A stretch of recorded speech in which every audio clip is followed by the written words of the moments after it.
Chapter 82, The Wrong Answer's Better Than the Right Answer, 1. I regret it. What do you mean? The sun was clear in the afternoon even though it was winter. Almost 15 days into the journey since the departure, everyone had stopped to enjoy a meal. Javier, who was picking at his food with his spoon, blurted out something.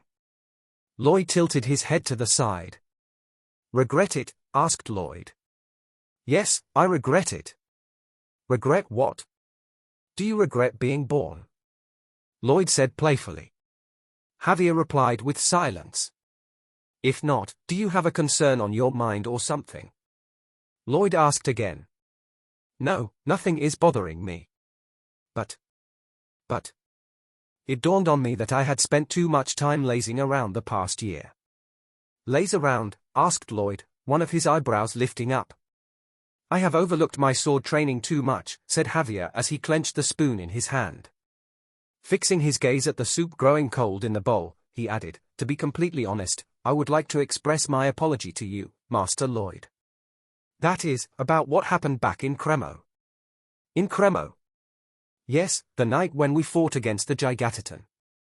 Javier lifted his head and stared at Lloyd. I took off with a bold declaration that I would go and battle the Gigatitan, Javier explained. But I was far from enough. I wasn't strong enough. As a result, you had to take the matter into your own hands, Master Lloyd. That put you in great danger, and you almost died in the process, said Javier grimly. Aha. So you're reflecting on your behavior, yes? Yes. Javier spoke and nodded. He was sincere about it.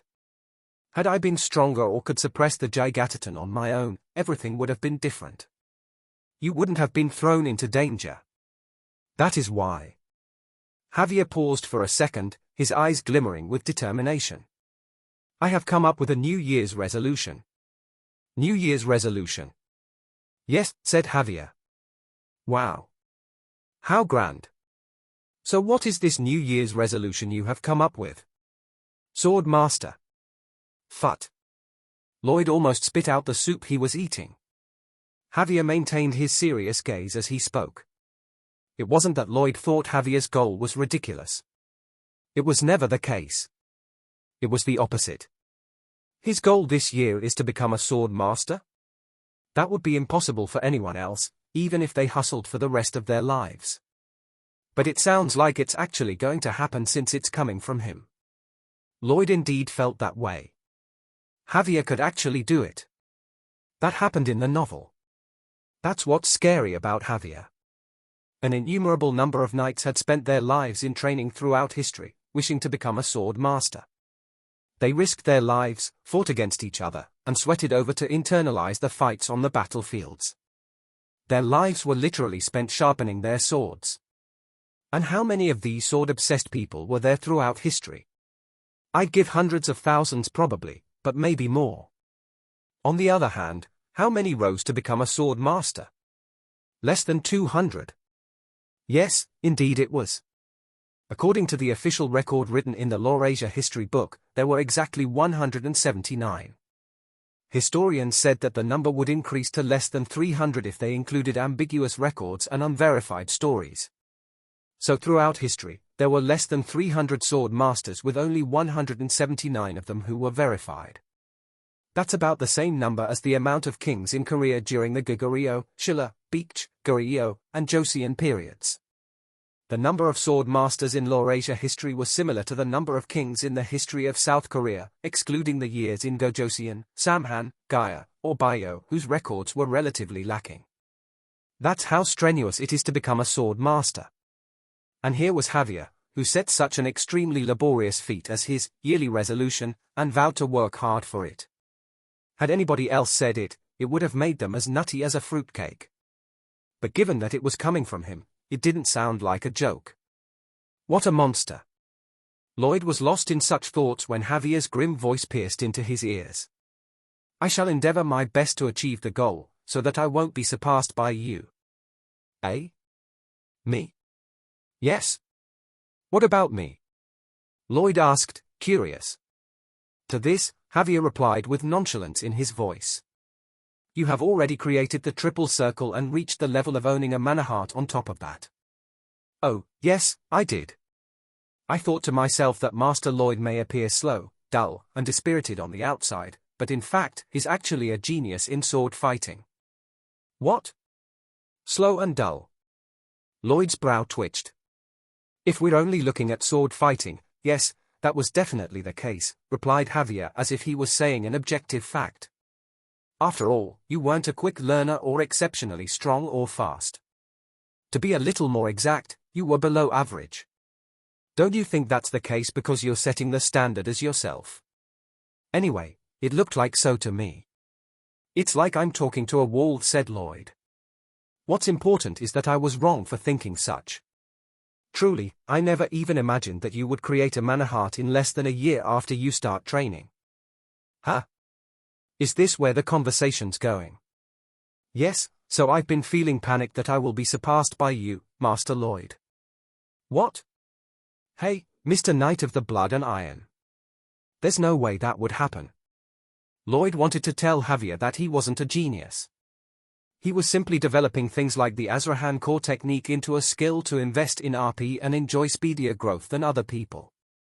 Lloyd could never catch up to Javier no matter how hard he trained. Never. Not in his lifetime. That was true even though he came to possess the triple circle and his triple mana blast was stronger than Javier's. I mean, mine is just strong in its output. But it's nothing compared to Javier, who can make good use of it. It was true. There was no point in comparing in the first place.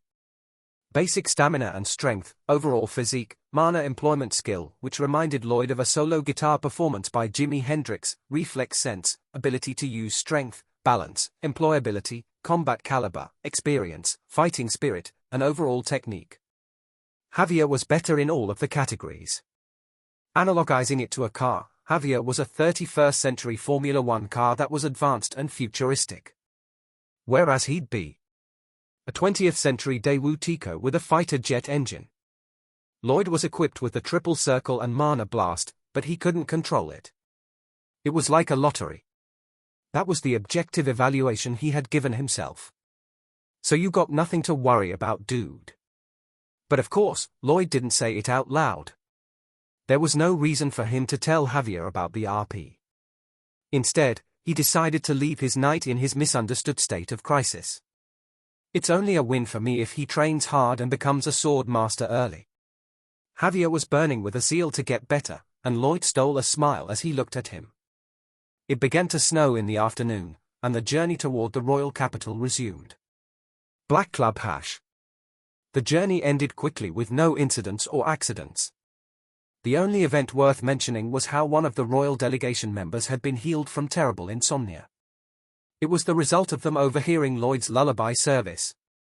Anyway, 10 more days passed, and at last, the whole delegation arrived at Magenta, the royal capital. You will have an audience with Her Majesty right away. You are aware of the proper manners you must keep during your audience with the Queen, yes? Of course. Lloyd and Javier followed the royal messenger. The royal capital was a city of red and white. Nearly all the walls of the buildings were painted in warm beige color, while the roofs were made out of reddish-brown tiles. The path that led from the outskirts of the royal capital to the palace was wide and immaculate. But the shape of the royal castle is a bit strange. Lloyd threw his gaze to the distant royal castle as he walked through the path with the royal messenger. The palace had odd architecture. He had a vague image of the palace since he had read the description in The Knight of Blood and Iron. But the actual building held much more uniqueness than the novel had described. It looks like a half-buried egg or a bunker in Supercraft. It was round, smooth, and flat. At the same time, there was something heavy about its appearance. Overall, it was as if a round and flat bunker was expanded hundreds of times.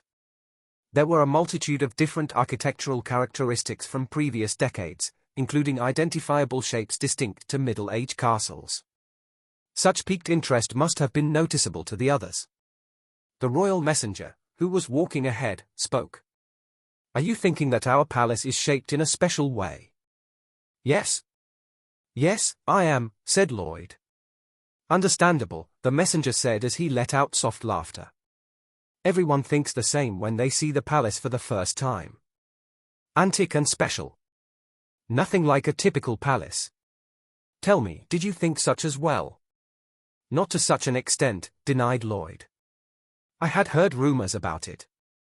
Then have you heard why the palace was built in such a shape? Asked the messenger again. Yes. Lloyd nodded his head, recalling the portion of the novel that briefly mentioned the palace. I heard that it's because the palace was built hundreds of years ago. Was it around the time when this city was called Taliano? I heard the palace got plucked by the same dragon twice during that time when it was under the unfortunate rule of an idiotic king. You are right.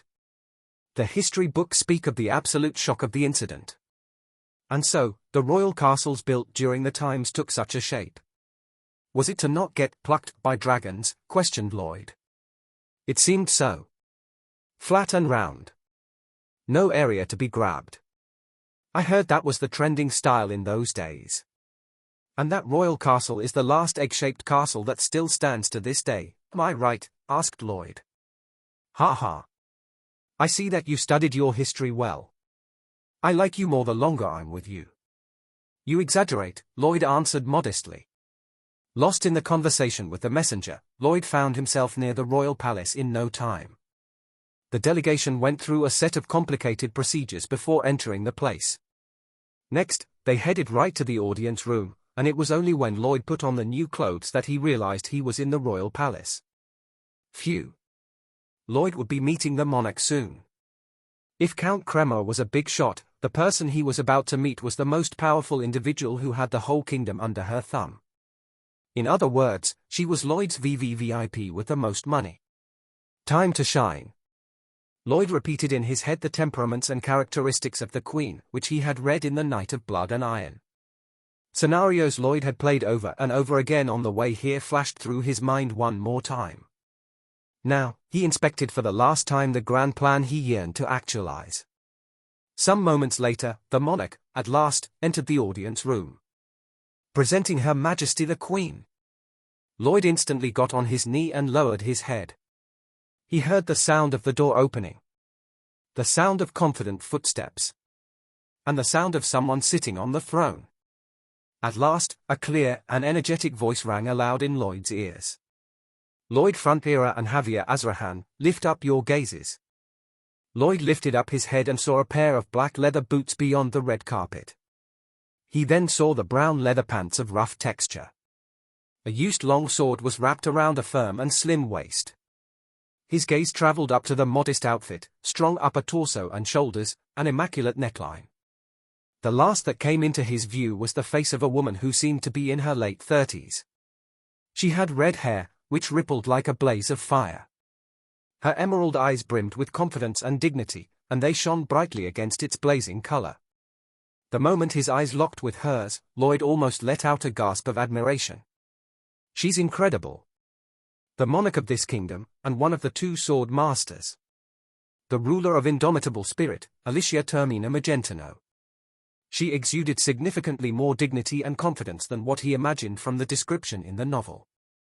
It was even more so in the case of her voice. Are you Lloyd Frontiera? The Queen asked as she looked down at Javier. Lloyd flinched. And he said, All hail Her Majesty the Queen. I, Lloyd Frontiera, have come to salute Your Majesty, the rightful owner of all the lands. You are? Yes, Your Majesty. Lloyd Frontiera. Yes, Your Majesty. How strange. From the looks of it, he looks more like a noble, the Queen said as she looked at Javier. Moreover, he seems to qualify to try a duel with me based on the aura I am getting from him. This time, Javier flinched as he paid his respect to the Queen beside Lloyd. It had been only a few seconds since they met, but she saw through Javier and his level. Truly, Javier thought to himself, she was sharp-sighted, befitting the reputation of the sword master. Queen Magentano lifted her red eyebrows and spoke. Regardless, I have heard from the loyal and heartfelt testimony of Count Cremo about your heroic feat. Therefore, I commend the valor and the spirit of sacrifice you have demonstrated in Cremo City. However, the Queen's emerald eyes grew serious. I never hastily judge a person based on a word I hear from another. I trust only my eyes and nothing else. Therefore, I am filled with greed to confirm your abilities. Starting with you, Lloyd Frontierer. By ability, Your Majesty, please enlighten your dull subject what it is you wish to confirm, answered Lloyd. It is simple. I have heard that your civil engineering skills are beyond exemplary. Therefore, you should come up with a wise answer to my question. Yes, Your Majesty. I am at your service. The Queen chuckled softly and asked a question. Lloyd Frontierer, what do you think is the most urgent construction project that is needed here in Magenta? The Queen's smile was now meaningful. She had actually taken interest in Lloyd ever since she read the report from Count Cremo about his abilities. Prove yourself. Then, I shall personally put you to good use. Queen Magentano stared at Lloyd with an answer in her mind. Her eyes flashed with a yearning to have a young talent around her. But, right at this moment, she was absolutely clueless as to what was happening. Lloyd was under her feet, respectfully looking down as he bowed his head. But he was smiling satisfyingly. The time has come. It was just as he expected. Lloyd had analyzed over and over again on his travel here. He went over whatever he could remember about the novel and inspected the rumors and records regarding the royal palace he had gathered. And so, the Queen's most wanted construction in the royal palace was already at the back of his mind. And now, the Queen was asking the very question he had come prepared for. It felt like he was taking a final exam that only had questions he studied the night before. So now, it's time for me to grill her. The corners of Lloyd's lips rolled slightly upward, and he wet his lips. He placed more force on his tongue. To dare answer your question, Your Majesty. Lloyd slyly began to speak. The Queen was the biggest client of his in the entire kingdom, and Lloyd made his bid for victory to get construction requests by fulfilling all her desires.